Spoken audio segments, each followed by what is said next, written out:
Avec le Fonds de développement des arts et de la culture, c'est le fonds qui manque le moins.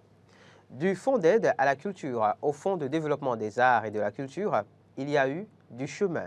D'abord, le milliard culturel, puis le trimilliard culturel, puis, à 6 mois de la fin de son second et dernier mandat, l'hypothétique promesse du quintuple milliard culturel du président Niawey.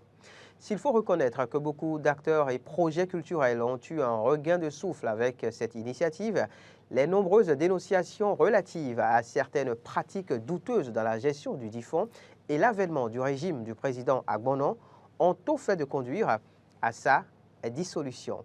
Exit le Fonds d'aide à la culture et bienvenue au Fonds des arts et de la culture. Le principe demeure le même, à savoir financer des activités et projets culturels sur soumission de dossiers par les acteurs du milieu et soutenir ceux d'entre eux qui se trouveraient dans des difficultés d'ordre social et ou sanitaire préoccupantes. La formule aura marché peu ou prou sous la houlette du directeur Gilbert Déou-Mallet, alors très actif sur le terrain et dans les médias jusqu'en octobre 2022, où en Conseil des ministres, le Fonds des arts et de la culture sera à son tour dissous.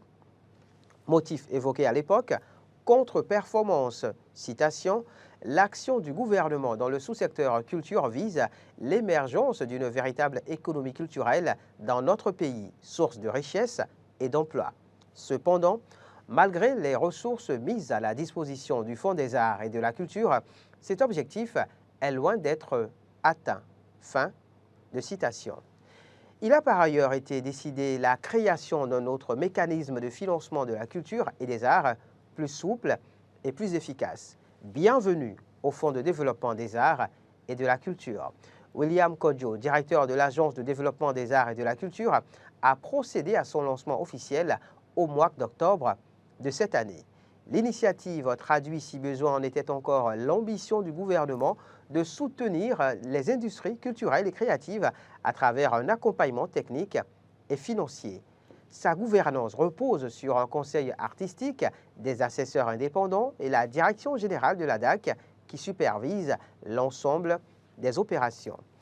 Les projets soumis peuvent bénéficier de financements allant jusqu'à 30 millions de francs CFA, à charge pour les porteurs de projets de mobiliser 30% du budget global.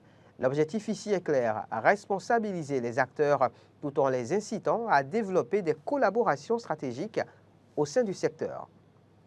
Et maintenant que la machine est relancée, il est à souhaiter que les vieux démons ne refassent surface sur fond de copinage, de népotisme, de corruption et que sais-je encore. Et maintenant que la machine est relancée, chers acteurs du monde des arts et de la culture, travaillez, prenez de la peine, car à coup sûr, avec le Fonds de développement des arts et de la culture, c'est le fonds qui manque le moins.